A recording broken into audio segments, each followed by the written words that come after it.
দুই নাম্বার যেই নিয়ামতটা আল্লাহ পাক দান করলেন, সেই নিয়ামতটা হলো আমার আপনার নবী সাইয়্যিদুল কাওনাইন।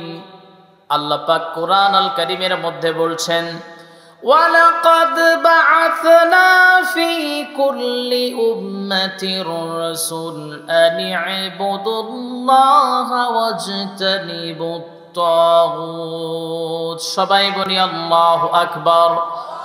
আল্লাহ পাক কোরআন আল কারীমের মধ্যে বলছেন, প্রত্যেকটা কওমের ভিতরে, প্রত্যেকটা জাতির ভিতরে আল্লাহ পাক রাসূল প্রেরণ করেছিলেন, নবী প্রেরণ করেছিলেন। তারা একটা দাওয়াতই দিয়েছেন, সেটা হলো একমাত্র দাসত্ব করতে হবে কার? সবাই বলেন কার? আল্লাহর দাসত্ব করবা, তাগুতের তোমরা পরিত্যাগ করবা, তাগুতকে কখনো ফলো করবা না, আল্লাহর ইবাদত করবা, দাসত্ব করবা। আমার ভাইরা, আমার বন্ধুগণ, আজকে আমাদের বাংলাদেশে দেখা যায় ডাইরেক্ট ইনডাইরেক্ট তাগুতের ইবাদত করা হয়, আছে না নাই? আমাদের ওই দিকে দেখা যায় যখন দুর্গা পূজা হয়, দুর্গা পূজায় সবাই অবস্থান করে। অনেক মুসলমানের সন্তানকে আমি দেখেছি দুর্গা পূজায় যায়, তারা দুর্গা পূজায় গিয়ে তাদের প্রসাদ খায়। অবশ্যই রব্বে কারীম কোরআন আল কারীমের ভিতরে সেটা বলে দিয়েছেন, লাকুম দীনুকুম ওয়ালিয়া দিন, তোমাদের দিন তোমাদের কাছে, আমার দিন আমার কাছে, নবীজিকে জানিয়ে দিয়েছিলেন। আমার ভাইয়েরা, আমার বন্ধুগণ, এই আয়াতটার বিপরীতে অনেক বড় বড় নেতারা অবস্থান নিয়েছে। তারা বলে ধর্ম যার যার, উৎসব সবার। কিন্তু আমরা বলি ধর্ম যার যার, উৎসব সবার নয়, বরঞ্চ ধর্ম একটা, সেই শ্রেষ্ঠ ধর্মের নাম হলো ইসলাম। ঠিক কিনা? আমার ভাইরা, আমার বন্ধুগণ, প্রত্যেকটা কওমের ভিতরে আল্লাহ পাক নবী আর রাসূলদেরকে প্রেরণ করেছে। তারা তার কওমের মানুষদেরকে দাওয়াত দিয়েছেন। আর সর্বোপরি আমার আপনার নবীজিকে আল্লাহ পাক পাঠালেন, তিনি তার কওমের মানুষদেরকে দাওয়াত দিয়েছেন। তার কওমের মানুষদেরকে দাওয়াত দিতে গিয়ে নবীজি আঘাতপ্রাপ্ত হয়েছেন, নবীজিকে কষ্ট দেওয়া হয়েছে, নবীজিকে গালিগালাজ করা হয়েছে, সর্বোপরি নবীজিকে অপমান করে বলা হয়েছে পাগল মুহাম্মদ, ছাগল মুহাম্মদ। সবাই বলেন নাউজুবিল্লাহ। আবার আমার আপনার নবীজিকে অসংখ্য মিথ্যা লকব দেওয়া হয়েছে, যেমন আজকে আমাদেরকে দেওয়া হয়। আমাদের বয়স খুব একটা বেশি না, কিন্তু আমাদের অপরাধটা হলো আমরা নাকি রাজাকার। আমার ভাইয়ের, আমার বন্ধুগণ, যেই জাতির ভিতরে, যেই দেশের ভিতরে আলেমদেরকে সম্মান দেওয়া হয় না, আল্লাহর কসম সেই দেশটা কখনো উন্নতশীল রাষ্ট্র হতে পারে না। ঠিক কিনা? সুন্নাত নয় শুধু খাওয়া শেষে মধুপান, আরো কিছু সুন্নাত আছে তুমি জানো কি? জানলেও জীবনে কখনো তা মানো কি? সুন্নাত শুধু নয় মাজলুম সহায়ক, সুন্নাত প্রয়োজনে জালিমের প্রতিরোধ। ঠিক কিনা? সুন্নাত সুন্নাত শুধু নয় নির্জন ধ্যানে যাওয়া, আর সুন্নাত হলো রাষ্ট্রনায়ক খাওয়া, মুহাব্বতে তার সুদিনের সাথী তুমি, দুর্দিনেও তার পাশে থাকো কি? আরো কিছু সুন্নাত আছে তুমি জানো কি? জানলেও জীবনে কখনো তা মানো কি? ঠিক না? আমার ভাইরা, আমার বন্ধুগণ, শুধু আপনি সুবহানাল্লাহ, আলহামদুলিল্লাহ, আল্লাহু আকবার এই জিকিরগুলো মসজিদের ভিতরে করবেন না, বরঞ্চ সময় অনুযায়ী যখন দেখবেন কোরআনের উপর আক্রমণ হয়, নবীজিকে আক্রমণ করা হয়, নবীজিকে গালি দেওয়া হয়, তখন মুসলমানেরা বসে থাকতে পারে না। প্রয়োজনে রাজপথে নেমে আমরা জীবন দিব। কোরআনের অপমান, নবীজির অপমান, ইসলামের অপমান, আল্লাহকে কটাক্ষ করে কথা বললে তাদেরকে আমরা ছেড়ে দেব না। ঠিক কিনা? আমার ভাইরা, আমার বন্ধুগণ, আমার আপনার নবীজি দাওয়াত দিয়েছেন, নবীজিকে আঘাতপ্রাপ্ত করা হয়েছে।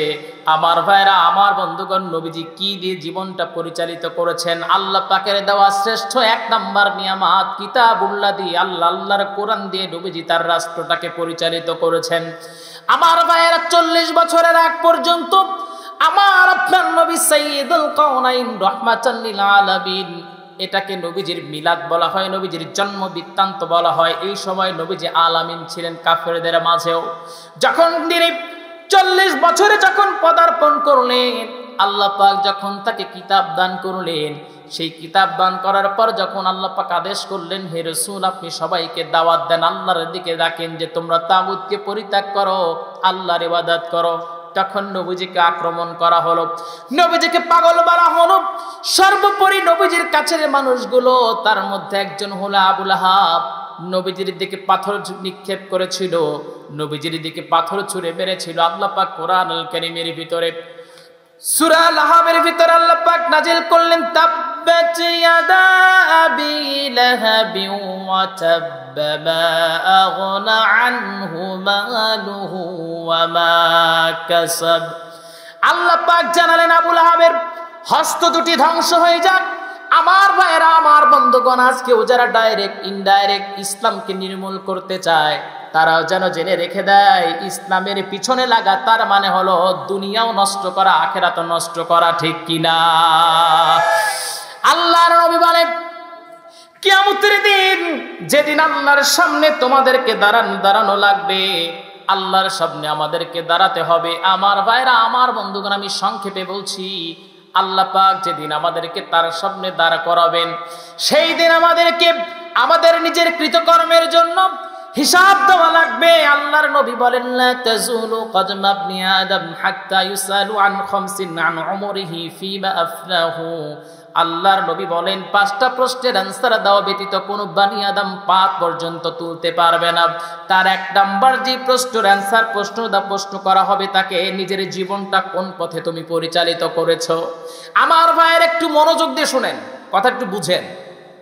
কিয়ামতের দিন যখন আল্লাহর সামনে দাঁড়ানো লাগবে, আল্লাহ পাক সেই দিন প্রশ্ন করবেন 5টা।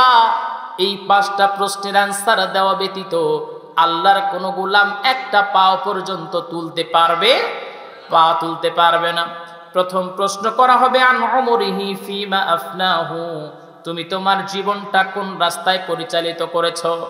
আমার ভাইরা, আমার বন্ধুগণ, এখন আপনি আপনার বুকে হাত দেন আর চিন্তা করে বলেন যে আপনি আপনার জীবনটাকে কোন রাস্তায় ব্যয় করছেন, কোন রাস্তায় পরিচালিত করছেন। যদি আপনার রাস্তাটা হয় তাগুতের রাস্তা, যদি আপনার রাস্তাটা হয় ইসলাম বিরোধী রাস্তা, তাহলে অবশ্যই সেই দিন আপনি প্রথম প্রশ্নেই ধরা পড়ে যাবেন।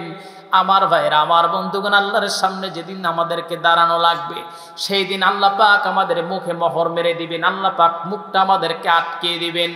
আল ইয়াউমা নাখতিমু আলা আফওয়াহিহিম ওয়া তুকাল্লিমুনা আইদিহিম ওয়া তাশহাদু আরজুলুহুম বিমা কানু ইয়াকসিবুন। সবাই বলি আল্লাহু আকবার। ওই দিন আল্লাহ পাক দুনিয়ার এই মুখটা আমাদের আটকে দিবেন, যে মুখ দিয়ে আমরা কথা বলেছি। ওই দিন আমাদের হাত আল্লাহর সঙ্গে কথা বলবে, ওই দিন আমাদের পা আল্লাহর সঙ্গে কথা বলবে। আপনার অবস্থান যদি হয় ইসলামের বিপক্ষে, আপনার হাত সাক্ষী দিয়ে বলবে আল্লাহ, আপনার বান্দা সারাটা জীবন ইসলামের বিপক্ষে তার অবস্থানটা ছিল, কোরআনের বিপক্ষে অবস্থান ছিল। ওই দিন কিছু কিছু মানুষ আল্লাহর সামনে দাঁড়াবে, দাঁড়িয়ে বলবে আল্লাহ, আমি সারাটা জীবন গুনাহ করি নাই, আমি কোনোদিন অপরাধ করি নাই, জনগণের সম্পদ আমরা লুণ্ঠন করি নাই। আল্লাহ পাক মুখে মোহর মেরে দিবেন, মুখ বন্ধ হয়ে যাবে। ওই সময় তার হাত কথা বলবে, হাত ডেকে বলবে, রব্বে কারীম, এই দুনিয়ার ভিতরে আপনি তারে ক্ষমতা দিয়েছিলেন, কলমের পাওয়ার আপনি দান করেছিলেন, কিন্তু আপনার এই বান্দা কলমের খোসা দিয়া জনগণের ব্রিজটাকেও মেরে খেয়েছে, করোনার সময় কন্ট্রোলের চালগুলো মেরে খাইছে, গম মেরে খাইছে, সব চুরি করছে, রাস্তায় রডের বদলে তারা বাস ঢুকাইছে, ঠিক কিনা? এই হাতগুলো যেদিন সাক্ষী দিবে, সেই দিন বাঁচার কোনো কায়দা থাকবে না, বাঁচার কোনো রাস্তা থাকবে না।